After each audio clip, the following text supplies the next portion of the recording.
Hi, welcome to Chard Review. In a dark room full of doors, a little dragon tries to run away. An old man comes after it to catch it, but when he turns around, he discovers another man locking the door to trap him there. The old man tosses a ball of magic at the guy, but nothing happens. Many years later, it's a normal morning in London, but Paul is already having trouble. He oversleeps, his shoelaces break, the toaster is damaged, and he has to rush all the way to the place where you'll be having a job interview. On his way there, a strange old man called Monty cuts into chit-chat, swearing.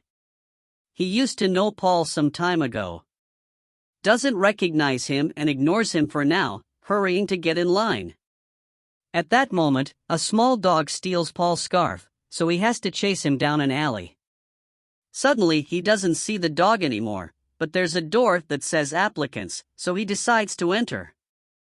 Inside a room filled with weird stuff, he finds a woman named Sophie, who seems to also be waiting for the interview while watching TV. Paul sits next to her and fails to make conversation, so he watches the TV as well to discover he missed the intro to the company.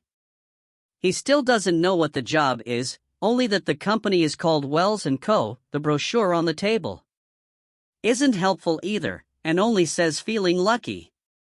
Suddenly, laughter echoes through the room and Mr. Tanner comes in. He dismisses another applicant before telling Paul to follow him, somehow knowing his name. Without asking, they take the stairs to the main office where the boss, Wells, is waiting with the other members of the board, Van Spey, Judy and Casimir. They make him a bunch of strange questions and Paul answers the best he can, but he never stops, feeling confused and awkward. He's also distracted by the cracks on the wallpaper, which he thinks looks like a map of London. The others can't see it, but Wells is impressed. Unfortunately, Tanner sends him away, saying they've heard enough. When Paul leaves the building, he finds the dog holding his scarf, almost as if the animal had been waiting. Moments later, Paul gets home and is upset to hear his roommate is moving out in. An argument ensues since Paul can't pay the rent alone. Suddenly, a strange claw pushes a letter through the mail slot and Paul rushes to grab it, shocked to see it comes from Wells when he never gave them his address. Even more surprising is the letter saying Paul has passed the interview, which makes him celebrate. Paul goes to work with a very positive attitude, the receptionist. Because he won't tell him what the job is about either. And after gifting him a mug, she calls for Tanner, who picks up Paul and takes him through different areas in the building as he explains their law firm and that computers aren't allowed in here. When they reach an area that is being fixed, Tanner weirdly gets worried about a stapler on the floor and makes Paul carefully walk around it, telling him not to panic. They continue to make their way through many weird offices, like one with a giant map and lots of telephones, where Paul thinks he sees Monty. They also go through one with lots of typewriters and another one with a bunch of tubes, but Paul can't tell what they're doing, and Tanner won't answer his questions. Eventually, Tanner takes Paul to the innermost office, where Sophie is also waiting. The two of them are now in turns, and Tanner promises someone will bring them chores before leaving because of his nervousness.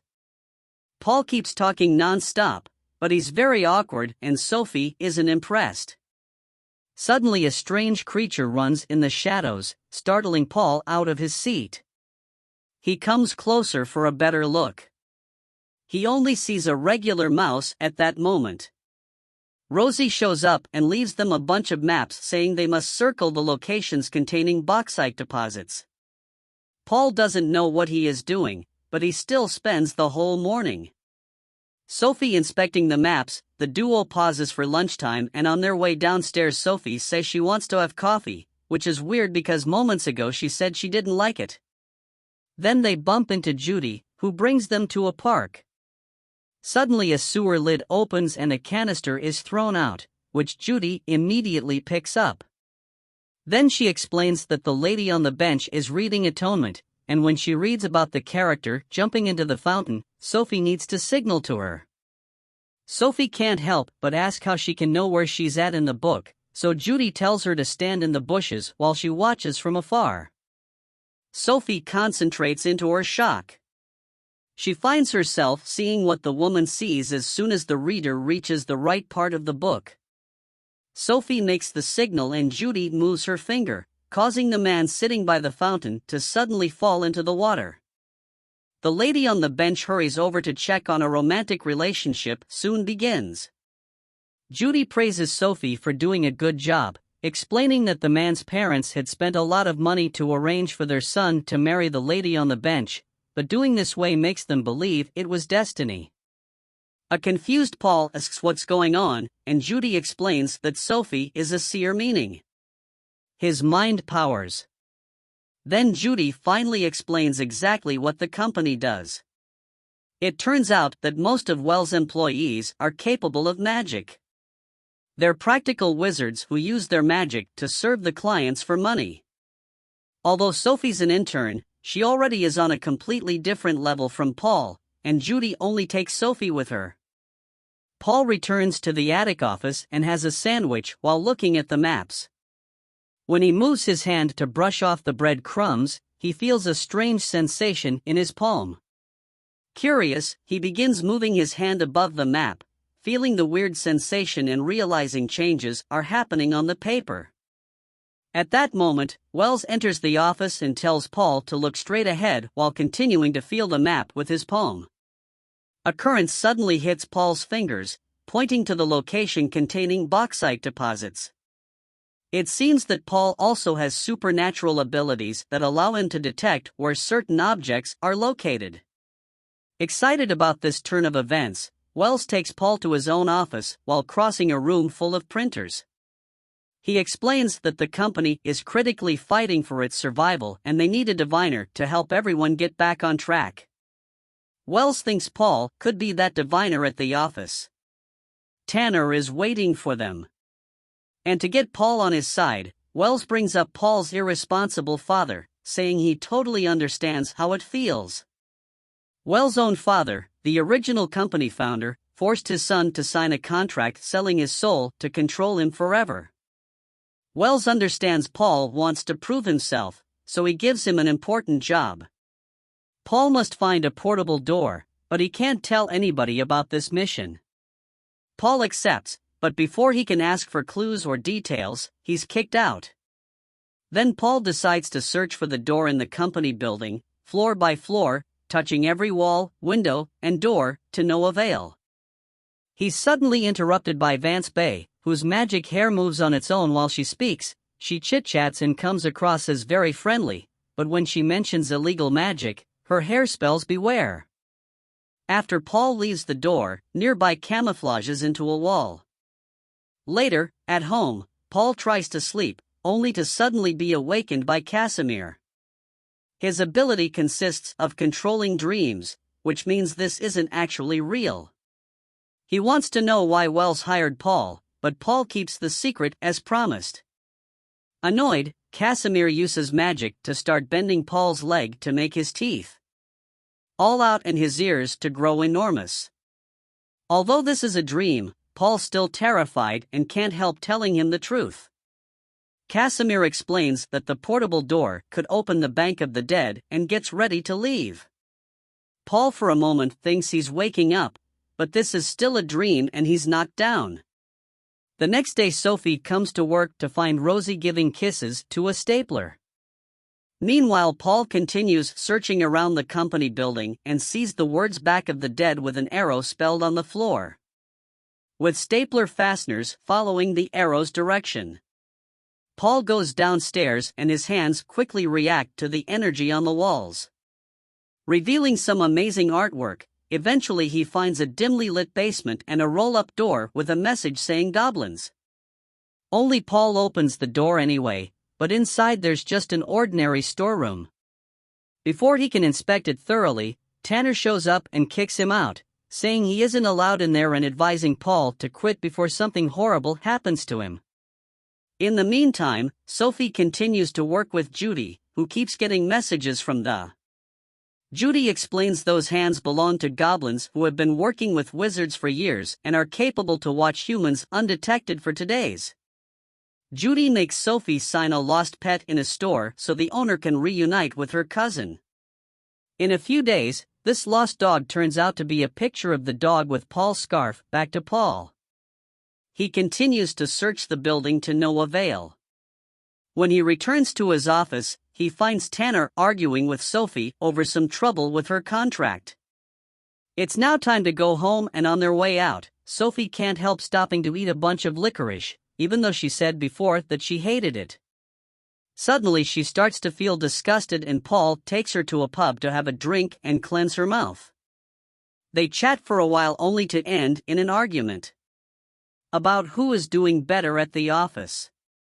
The next day, Paul bumps into Casimir at work, but the man acts as if they're seeing each other for the first time since the interview.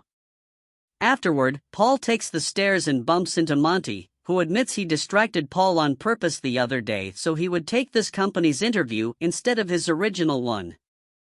Monty doesn't want to let Paul pass, but the boy insists until he can return to the mysterious room he saw yesterday. Following the sensations on his hand, Paul discovers that the things inside are an illusion, and he immediately crosses it, entering a different room filled with strange specimens and miscellaneous. After playing around for a while, Paul finds a stapler on the floor, and when he tries to touch it, he's pushed back using his powers. Paul tries again and discovers the spirit of a goblin inside the stapler. The creature points him in a specific direction before disappearing, and Paul concentrates his power on his hands, which finally allows him to bring the portable door out of hiding. Curious, Paul goes through the door, and the moment he closes it, the portable door turns into a towel and he appears in another section of the building. Paul hears voices coming from an office and peeks inside to discover Wells talking about Paul's father and the disappearance of the company's former boss. It's revealed that Wells is trafficking human souls and using the company's employees as test subjects. Once they sign a soul contract, they would completely lose their sense of self. And Wells' next target is Sophie, which explains the change in her taste lately. To make matters worse, the rest of the board members don't know about this, and everyone's badges have special surveillance devices on them. Paul realizes that he can't give the portable door to them, so he picks up the towel, and after a spell and the destination, one could teleport anywhere. Paul mentions the supermarket, and when he walks through, he suddenly finds himself in the supermarket's freezer. Ignoring the weird looks he gets, Paul picks up the towel and returns to the company where he bumps into Vance Bay. She reminds him to come to her if he knows anything, but he ignores her and runs to his office. Once there, he immediately tears off Sophie's badge and throws it away as he explains what's going on. Then he takes the towel out to prove his story. Paul mutters the spell to open the door, only to find himself in a strange space with countless portable doors on every surface. Sophie hears someone there asking for help, but Paul quickly pulls her out and rereads the label to learn he must state the destination before opening the door. He tries again, and this time they manage to successfully make it to Paul's apartment. Sophie is excited by the possibilities behind such power and immediately begins dragging Paul to visit places all over the world. They go to Egypt and Alaska, surf and Jamaica, and even witness the aurora borealis. They still show up for work, and Sophie sees how the cousins reunite at the shop, making her proud that she's using her abilities for good. But whenever nobody is looking or they have breaks, they keep on traveling. And the more they spend time together, the more they bond and grow closer. One afternoon, Paul tells Sophie he likes her at the beach. Sophie thinks she likes him too, but she had signed a soul contract and she can't be sure if her feelings for Paul are genuine. Therefore, they agree to find and destroy the contract. The duo returns to the company through the portable door, and Paul barely manages to hide the towel. Right before Tanner walks in, however, he notices their clothes in the sand on the ground. Quickly understanding what's happening, he demands Call to return the door and leave the company forever if he doesn't want serious consequences. Then he leaves. Paul and Sophie start arguing over what to do and agree to come back later for her contract. After nightfall, the duo secretly sneaks back into the company building, but the portable door is incapable of taking them to Wells' office and instead drops them in a printer room. The printers are operating on their own printing contracts for gym memberships, rental agreements, and more. It turns out Wells has secretly added soul agreements to these everyday contracts in order to make people unwittingly accept to sell their souls. Then they hear some noises. And after seeing a stapler on the floor, they follow the noises and moving shadows into the map. Small fires are burning. There's some creature in the shadows eating a pizza, so a scared Paul opens the portable door to try to go to Wells' office again, but the door sends them to a dark basement with Bank of the Dead marked on the floor. After finding a contract that confirms they're stealing souls, the duo begins hearing noises again and decides to leave through a very creepy tunnel. At the end of this tunnel, they stumble upon a group of goblins. Panicking, they run away and end up behind the goblins' only door, where Tanner suddenly shows up. It turns out he's a shape-shifting goblin and the leader of the goblin clan. As he scolds them for not listening to his warnings, Wells shows up as well. Wells orders Tanner and his goblins to get lost, but Tanner refuses, claiming that without the goblins' assistance, the wizards are useless. An argument ensues and Wells uses his magic to transform a bunch of goblins into office supplies. Paul and Sophie take the opportunity to open the portable door to escape. However, they overlooked a rule.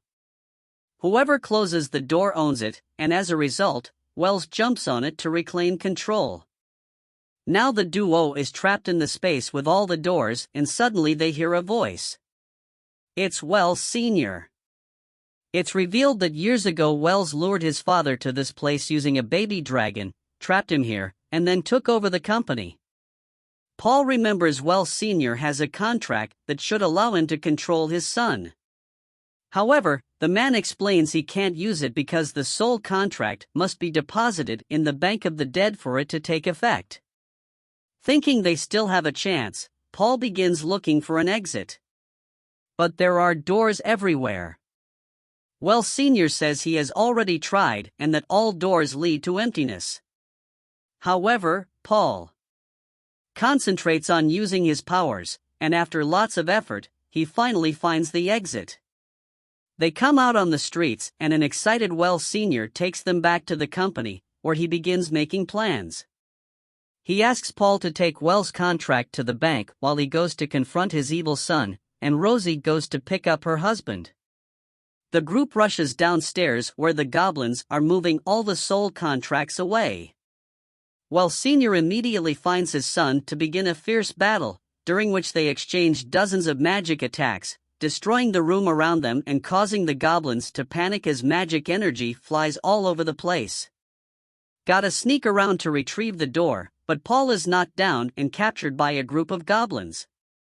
Paul is desperate to save Sophie and fences off the goblins only to get caught in a net. At that moment, Rosie arrives with a stapler and throws it at Wells Sr., who uses his magic to hit the stapler and reveal a goblin that had been trapped inside. Then Rosie reveals her true form is also a goblin and she rushes to meet with the recently released guy, explaining the two of them are Tanner's parents while the family has a touching moment. Wells takes the opportunity to launch a surprise attack on his father and traps him again. Paul tries to jump on him, but Wells' magic is fast and hits him away at that moment. The other board members finally arrive at the scene and try to stop Wells, but he keeps them away by threatening to kill his dad. Then he traps Sophie with his magic, asking Paul to hand over his soul contract in exchange for her life. Suddenly, Sophie telepathically communicates with Paul, telling him that he could use his powers to create portal doors from zero. Paul concentrates and reaches out his hand, causing several doors to appear in front of him. He summons one of them under his feet and jumps right into the death bank, where he immediately hands Wells' soul contract to an employee as he asks for a special trade. The moment the employee retrieves the signer's soul, Wells' powers immediately disappear, which allowed Wells Sr. to trap his evil son with magic, while Sophie takes back the towel to open the door to the dark room.